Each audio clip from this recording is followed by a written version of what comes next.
Bonjour à tous. Aujourd'hui, je tiens à vous souhaiter une merveilleuse année 2026. Je nous souhaite à tous de vivre pleinement la grâce et je nous encourage de tenir à nos bonnes résolutions pour cette nouvelle année.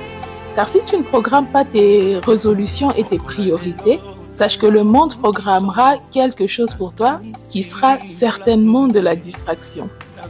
Décide donc aujourd'hui de ce qui mérite ton temps, de ce qui mérite ton énergie et ton attention. Et n'oublions pas que Dieu nous a tous bénis avec la même quantité de temps. Alors c'est à toi ainsi qu'à moi de bien gérer nos saisons. Commençons cette année avec la gratitude, ce beau remède. Encore une fois, bonjour à tous et bienvenue dans le podcast d'Ornella. Alors, qu'est-ce que c'est que la gratitude ? La gratitude, ce n'est pas seulement le dire, mais c'est le démontrer. Nous devons démontrer la gratitude en développant ce qu'on a puisque c'est une manière d'honorer Dieu et aussi d'honorer ceux qui nous soutiennent au quotidien.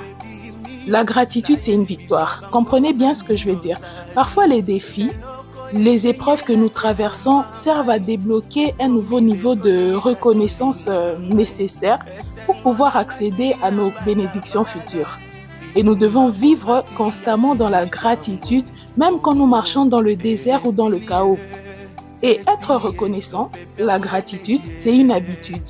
On ne l'est pas que de temps en temps, quand c'est beau peut-être, mais nous le sommes tout le temps et tous les jours. La gratitude, ça se travaille et je pense que ça devrait être une culture, ou c'est une culture. Et la gratitude commence par l'acceptation de sa propre vie. Tu le démontres quand tu arrêtes de te comparer premièrement aux autres ou d'envier les autres, mais en vivant ta propre vie. Alors, rester soi, c'est un grand signe de la gratitude. Si tu te regardes, regarde-toi avec reconnaissance, vois ce que tu as et non ce que tu n'as pas. Et la gratitude n'est pas seulement dans l'extraordinaire, mais c'est aussi dans les choses simples qui peuvent sembler banales.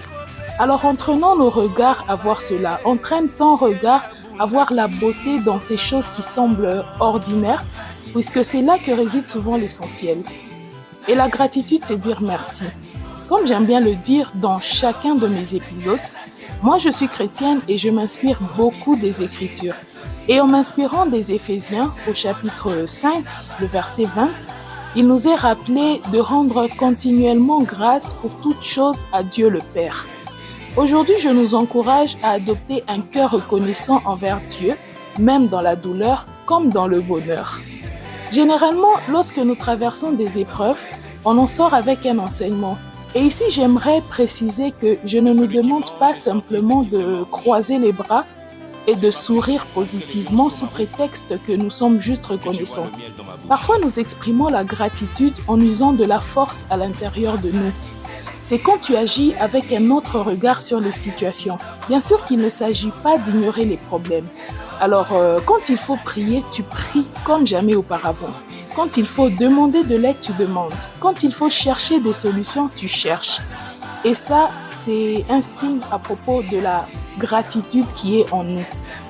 La gratitude nous permet de réaliser que nous possédons déjà tout en nous pour être heureux au lieu de courir après un bonheur illusoire.